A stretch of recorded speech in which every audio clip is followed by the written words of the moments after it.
Welcome to the world of easy learning with Deepti.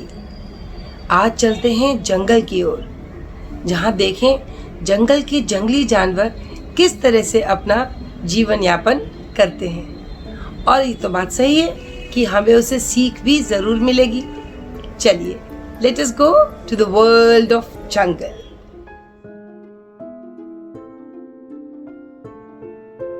तो चलिए अपनी कहानी को शुरू करते हैं, जिसका की नाम है सियार और चूहे।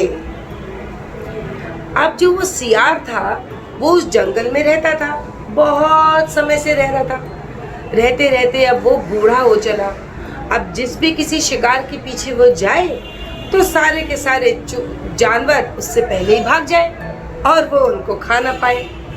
उसने सोचा, अगर ऐसा ही चलता रहा तो मैं तो बहुत जल्दी भूखा प्यासा मर जाऊंगा। कुछ तो उपाय करना पड़ेगा। सियार जो है बहुत चालाक होता है, बहुत चतुर। तो यही सोचता विचारता वो जंगल में उदास भाव से चलता जा रहा था। तभी उसकी निगाह एक बहुत बड़े चूहे के झुंड पर पड़ी, जो कम से कम 2000-3000 चूहे होंगे। अब उसके मुंह में पानी। उसको लगा, अगर ये मैं चूहे मुझे मिल जाए तो मेरी इतने दिनों की जो भूख है वो कहीं ना कहीं तो मिटेगी। लेकिन उसके चतुर दिमाग ने उसको आदेश दिया, नहीं, आज अगर तुमने यहाँ से चूहे खा लिए, अगली बार तुम्हें ये नहीं मिल पाएंगे।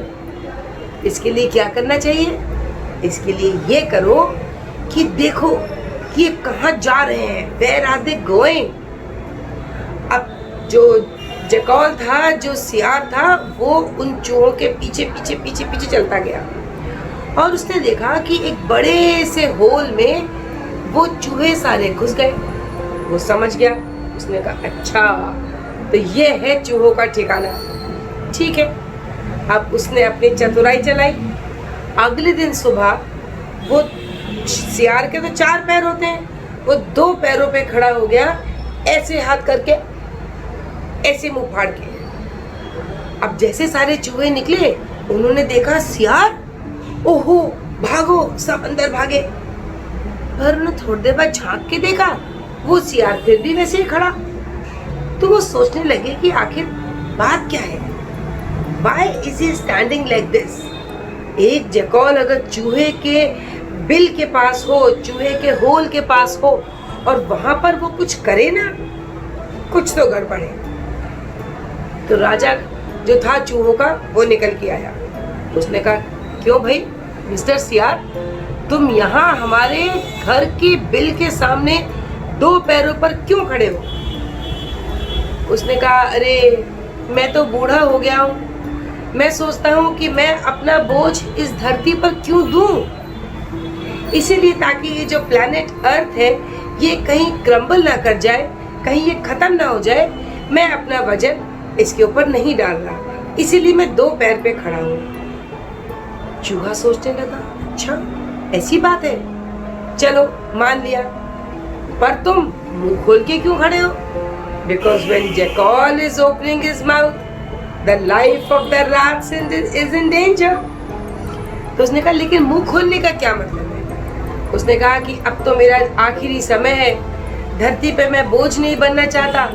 2 पैर पर मुंह खोल के हवा का सेवन करता हूँ, केवल मैं हवाहारी हो गया हूँ। अल्पाहारी होते हैं, है ना, तो वह हवाहारी हो गया, वो केवल हवा खाता हूँ। उसने ये बोल दिया। उसने कहा, अच्छा चलो ये बात भी मैं तुम्हारी मान लूँ, पर ये बताओ कि फिर तुम ऊपर मुँह करके क्यों खड़े हो? तो उसने कहा कि मैं हवा खाता हूँ, धरती पर बोझ नहीं बनना चाहता और सिर्फ भगवान से मैं साक्षात्कार करता हूँ। I just talk directly to God. अब मैं देखता हूँ कि दुनिया में इतना भ्रष्टाचार हो रहा है, इतना गलत हो रहा है, तो वो सब चीजें कैसे कम होंगी, उस चीजों के बारे में मैं ईश्वर से सीधी वार्तालाप करता हूँ। जो चूहा था राजा, उसको शक तो हुआ, लेकिन उसकी बात पर उसे विश्वास भी हो गया। उसने कहा, अच्छा तो हम बहुत धन्य हैं कि इतना अच्छा एक जो सेंटली एक जीव है वो हमारे बिल के पास हमें रक्षा देने के लिए आ गया है। ठीक है, अब वो अंदर गया, अंदर जाके उसने सब अपने चूहों को बताया कि चिंता करने की, घबराने की कोई ज़रूरत नहीं है, ये तो बहुत ही साधु है। इसने अब वो सब जो अपनी चालाकियाँ थी, जो उसकी दिमाग, कनिंग माइंड था, वो सब उसका चेंज हो गया है। सबने कहा अच्छा। अब सारे चूहे लाइन से बाहर आए, क्योंकि चूहे तो मंदिरों में जाके प्रसाद खाते ही थे, उनको पता था कि पूजा कैसे होती है। तो उन लोगों ने सब ने मिलकर के और जो सियार था उसकी पूजा अर्चना शुरू कर दी और बड़े खुश होने लगे कि हे साधु, हे अच्छी आत्मा, तुम भगवान से हमारे लिए भी वर मांगो कि हम लोग भी अच्छी खुशी राजी खुशी यहाँ रह सकें। ठीक है, अब ऐसा होता गया। जब 1-1.5 घंटे की पूजा हो गई तो सारे चूहे जब जाने लगे तो सियार तुरंत अपने 2 से 4 पैरों पर आया और आके जो आखिरी के चूहे थे उनको लेके सीधा मुंह के अंदर आ गया। अब वो अपनी फितरत से कैसे हटेगा? नहीं हट सकता। ऐसे तो सब पर विश्वास नहीं करना चाहिए ना। कोई हमसे मीठी मीठी बात करे तो जरूरी तो नहीं है कि वो बात सही होगी या वो आदमी सही होगा। लेकिन उन लोगों ने, बेचारों ने, सीधे थे, उन्होंने उसका विश्वास कर लिया। ऐसे ही होने लगा। शाम की पूजा के टाइम पर वो लोग फिर सब इकट्ठे हो जाएं, सब लोग फिर उसकी आरती करें, पूजा करें और फिर बाद में जाते समय जब वो बिल में जाए तो आखिरी की 2-4 चूहे उसके फिर से उसका भोजन बन जाते और वो खाता। देखते देखते वो जो सियार था उसकी तो जिंदगी बहुत अच्छी बीतने लगी। सुबह अपना 2 घंटे, शाम को 2 घंटे और उसकी तो diet fixed, perfect lunch and dinner. अब लेकिन एक दिन जो चूहे जो क्लैन था उसका जो सिपाही था, मंत्री, उसने राजा से कहा कि महाराज मुझे कुछ गड़बड़ लगती है। मैं देख रहा हूँ कि इतने सारे हमारे चूहे थे वो कुछ कम से हो गए। राजा ने कहा तुम कहना क्या चाहते हो? तुम उस पर शक कर रहे हो जिसने अपना बोझ धरती पर भी देने से मना कर दिया? नहीं, ऐसा मत सोचो। उसने कहा ठीक है महाराज। अब लेकिन उसकी ख्याति इतनी दूर दूर तक जाने लगी कि और दूसरे जगहों से चूहों के क्लैन पे क्लैन इतने सारे आने लगे और उसकी श्रद्धा और उसकी भक्ति की इतनी ज्यादा चर्चा हुई कि वो बहुत फेमस होता जा रहा था। लेकिन एक दिन फिर ऐसा लगा कि नहीं, कुछ तो गड़बड़ है। जब दोबारा मंत्री ने राजा से कहा तो राजा ने ऑब्जर्व किया, हाँ, अगर ये हवाहारी है, सिर्फ हवा खाता है, पर इसका पेट तो धीरे धीरे मोटा होता जा रहा है। इसका मतलब ऐसा तो नहीं कि जो ये मंत्री कह रहा है वो सच हो। उसने कहा ठीक है, जो तुमने कहा उस पर मैं विचार कर रहा हूँ और कल सुबह की स्ट्रैटेजी ये होगी कि सब लोग जाएंगे और मैं कहीं बाहर से छुप के अंत तक सारा सीक्वेंस देखूंगा। ठीक है, सब चूहे, किसी चूहे को नहीं बताया।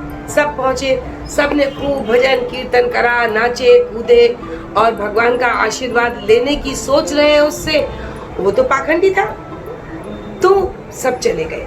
अब जैसे ही सारे के सारे चूहे अपने बिल में जाने लगे, एकदम वो सियार 2 से 4 पैरों पर आया और आके उसने आखिरी के चूहों को दबोच लिया और सीधा उसके मुंह में। तभी राजा ने, जो छुप करके पहाड़ी के पीछे से देख रहा था, उसने इशारा किया और सारे चूहों ने आकर के उसको मार मार के, काट काट करके खत्म कर दिया। उसका अंत तो बहुत बुरा हुआ।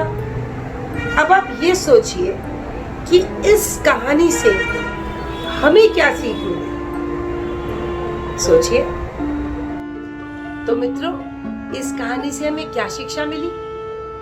ये शिक्षा तो अवश्य मिली कि किसी पर भी आंख मीचकर विश्वास नहीं करना चाहिए, चाहे वो कितना ही अच्छा होने का ढोंग रचे।